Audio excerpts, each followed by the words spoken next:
Thank you, Mr. Chairman. Ms. Clark, when you testified before this committee and when Attorney General Garland testified before this committee, you both promised to be nonpartisan and impartial. I'm sorry to say that I think neither of you have lived up to that promise. Within weeks of President Biden being sworn in, the Department of Justice dismissed a Civil Rights Division lawsuit it had against Yale University for explicit racial discrimination. Yale has a policy that discriminates against Asian Americans at admissions. It does so brazenly and openly. And yet, the Department of Justice decided that preventing racial discrimination did not fit within the purview of the Biden DOJ. Now, in your defense, you were not yet there, neither was Merrick Garland. So that was merely the initial political operatives of the Biden administration doing what they believed was consistent with the preferences of the president. But just this week, after you were there, after Merrick Garland was there, the Department of Justice issued a memorandum to the FBI instructing them to mobilize against parents across the country, parents of school kids, who have the temerity to show up at school boards and express their opposition to the teaching of critical race theory, a pernicious theory that divides us on racial lines, that tells school children the lie that America is fundamentally racist, that America is irredeemably racist, that all white people are racist. It spreads racial division. Many parents are understandably quite dismayed at schools that are teaching this to their children, sometimes as young as 5.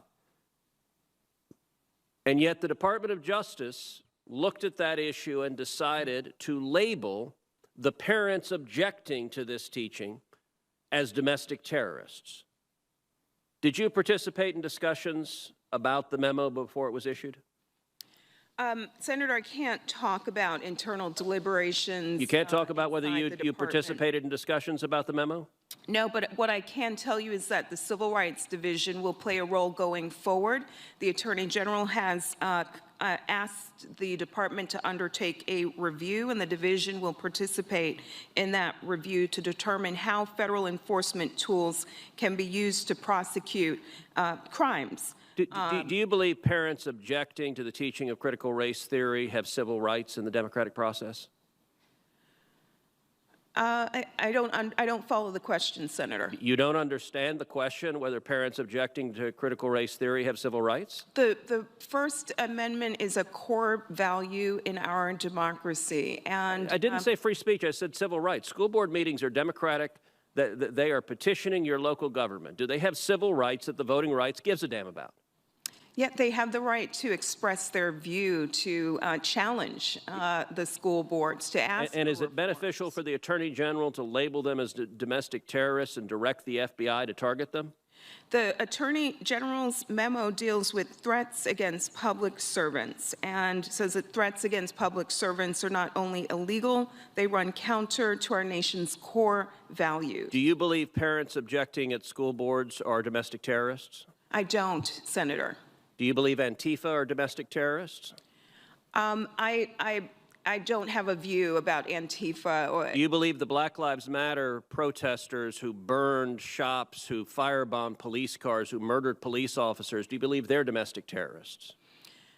Senator, I believe that we live in a society where people espouse different views, but what we don't want are threats. You know, Ms. Clark, it is violence. amazing that you're not willing to condemn people who are murdering police officers and firebombing cities because your politics aligns with them. But at the same time, when it comes to parents at school boards, you're perfectly comfortable with calling a mom at a PTA meeting a domestic terrorist. Ms. Clark, with all due respect, this demonstrates why the Democrat proposal to take someone with as long a partisan record as you have and to put you in charge of striking down any voting rights law in the country that you disagree with is nothing but a partisan power grab. Let me give another example, because your division has operated in a purely partisan way. The Department of Justice dismissed the civil rights lawsuits against the state of New York, the state of Pennsylvania, the state of Michigan for those governors' policies that sent COVID-positive patients into nursing homes, forced the nursing homes to take those patients, a decision, a political decision that resulted in tens of thousands of deaths. One of those governors, Andrew Cuomo, has now resigned in disgrace, and his staff had admitted they lied, underreporting the deaths that policy caused, and yet your division dismissed the lawsuit against those Democratic governors. How are we to see that as anything other than a purely partisan decision? The letters that were issued to officials in the matters that you referenced were put together by career officials inside the department. Career officials can't be partisan?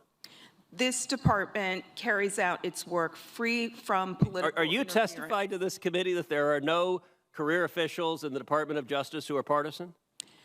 Partisanship does not impact the way that we carry out our Except enforcement miraculously, you dismissed the lawsuits against Democratic governors, even when their policies may have caused the deaths of tens of thousands of people. You also dismissed a lawsuit that was brought against a medical center that had a pattern of discriminating against health care providers that, for conscience reasons, didn't want to implement abortions, even though clear federal law protects their civil rights. Why did you dismiss that civil rights lawsuit in contravention of federal law? General Garland has made clear, and I agree, that partisanship has no place in the enforcement Except every decision you make is Justice partisan. Department. Your actions contradict those statements. Senator Blackburn. Thank you, Mr. Chairman. Ms. Clark, you're in charge of policing the Civil Rights Division at the federal level. Does it raise civil rights concerns when the government attempts to intimidate citizens who are exercising their First Amendment freedom of speech? Thank you, Senator. We do not want intimidation in our society. So it would concern you if there was an exercise against an individual's free speech, correct? The First Amendment is important, and we also do not want a society with intimidation. Did President Biden promise to keep the DOJ apolitical? He has, and Attorney General Garland has made clear his commitment to ensuring that partisanship will not impact our enforcement work. Okay. Yes or no? Did the teachers union write a letter to DOJ asking you to use the Patriot Act to target concerned parents who voice their opposition to the indoctrination of their children? Yes or no? This is not a matter that the Civil Rights Division handled. I'm aware of the memorandum issued by the Attorney General, which speaks to threats and intimidation that some school officials have experienced in our country, and that's not activity protected by the First Amendment. So you're saying a parent going to a school board and expressing their dismay with CRT or with the mask mandate is not protected speech. Is that what you're saying? I believe the Attorney General's memorandum deals with threats and intimidation and harassment. Let me ask you this then.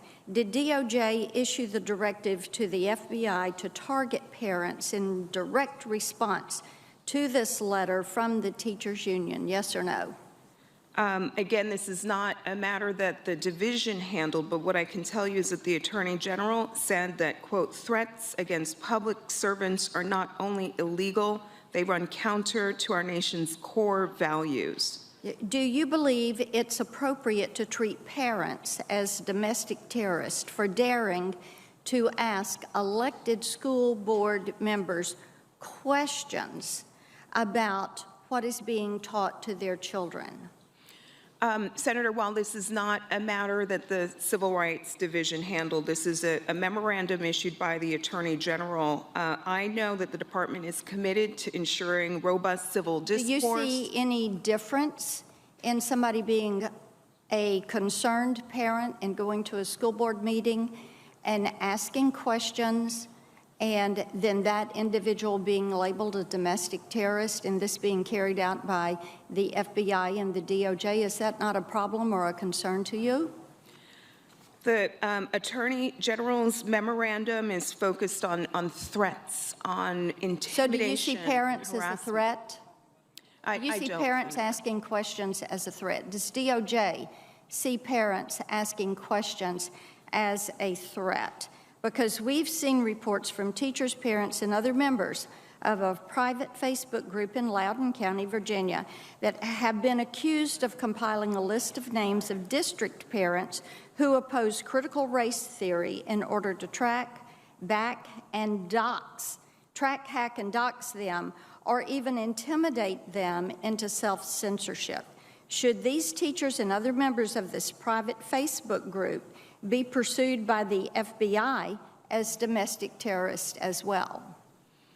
Senator, free speech is a hallmark value. So it's free speech for teachers that want to track parents, but it's not free speech for parents that want to show up at a school board meeting and make their displeasure known and engage in public discourse, because those parents, taxpayers, are paying the bill for that. Let me ask you this. Attorney General Garland, I've seen reports of his family connection to Panorama Education over data harvesting and holding data on students and having contracts with school boards.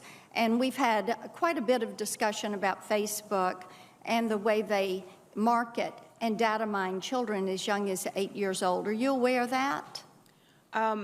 This is not an issue that the Civil Rights Division works on, but I am generally aware. You all work in stovepipes, is what you're telling me, and that you have no knowledge or information about what is being done to parents and how they are being labeled, and this directive for the FBI to go and investigate parents who are standing up for what their children are being subjected to in some public school systems. Thank you, Mr. Chairman. 4/0 tương đương 13.0 mini nha các bạn.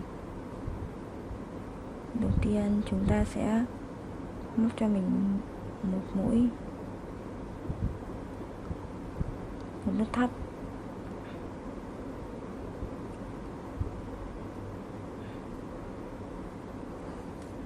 Một nút thắt. Tiếp theo sẽ móc cho mình 5 mũi.